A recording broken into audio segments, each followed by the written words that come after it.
ماں برائے فروخت خلیجی ملک میں ایک شادی کی تقریب بڑی دھوم دھام سے جاری تھی۔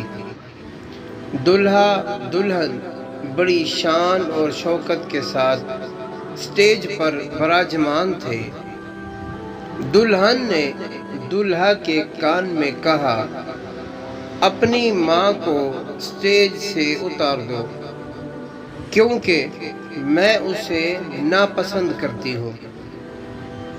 دلہا اٹھا، مائک پکڑا اور 3 دفعہ اعلان کیا، مجھ سے میری ماں کون خریدے گا؟ اعلان سن کے حاضرین پر سناٹا طاری ہو گیا۔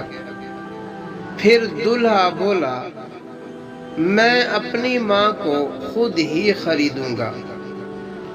اس نے شادی کی انگوٹھی اتار کر پھینک دی اور دلہن کو طلاق دے دی اور ماں کے قدموں پر بوسہ دیتے ہوئے کہا، میں نے نفع کا سودا کیا ہے۔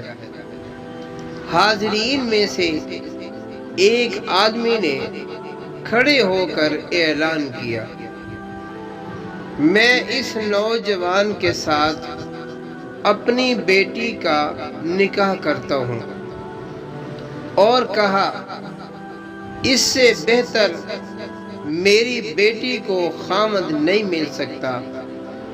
اس نوجوان نے دنیا بھی کما لی اور اپنی جنت یعنی ماں بھی پا لی۔